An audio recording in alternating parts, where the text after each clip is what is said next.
What's going on, NDM crew? Welcome back to another Datsun video this week. Now, the Datsun itself might not actually look like a lot has been done from your view right there, but so much work has been made, so much progress, so let's show you right now.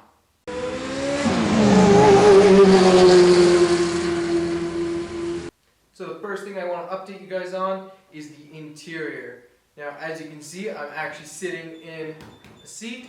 It's been quite some time since the seats have actually been in the car. So I got the dash in, I got the center console in, all the radio stuff sorted out. So the only thing that isn't done on the inside is just the carpet area.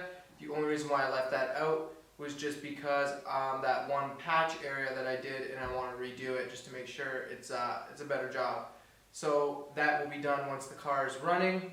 Now the back area behind me is completely all back together with the carpet, and that is it for the inside. So pretty much everything on the inside that needs to be in to get the car running is in. So it's a big step forward. Let's move on to something else. Now another thing you may notice on the car is one of these decal stickers here. Now this is one of the early stages of something that I'm working on, so stay tuned for that. So another thing that I did in the interior was change the weather stripping that goes around the interior hatch here. Came out pretty good. There's a couple spots I'm just going to double check and make sure they don't leak and maybe re-glue. And I may have to adjust the rear hatch a little bit so it actually closes, because I'll give you an example. When I close this, since the weather stripping is so new, it doesn't want to actually fully close. So that's just minor adjustments that needs to be done there. But as for the interior and everything right now, it seems to be pretty well complete. Moving on to the engine bay, we got the wiring harness in, the steering rack in with the new bushings and the new tie rod ends.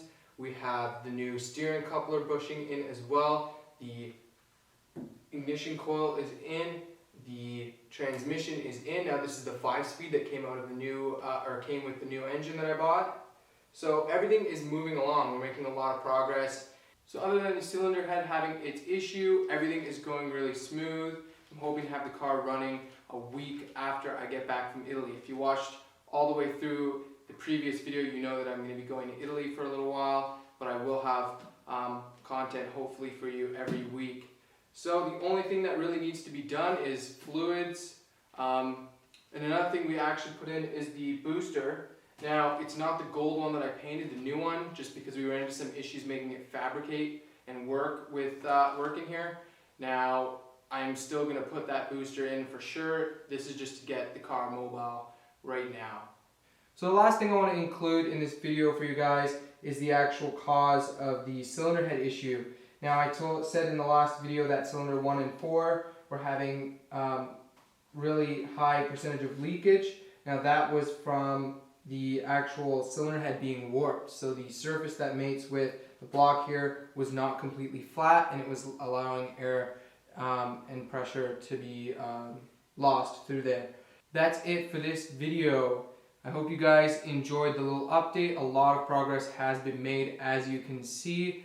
And if you have any questions regarding anything that I showed you, please put it down in the comments. One last thing I'm going to say about the cylinder head though before I cut it is someone asked in the comments in the last video how much it costs for the rebuild. Now in my case it was just under $400 to get the cylinder head completely rebuilt. Now they also polished the cam as well for me, so that was included in the rebuild. And that's $400 Canadian in Canadian currency. Alright guys, that's it for this video. Peace. As soon as we figured out that this cylinder head had those issues or the leak down, because the compression test is going to test the compression rings and make sure that the actual block itself, the compression on the around the piston, is fine.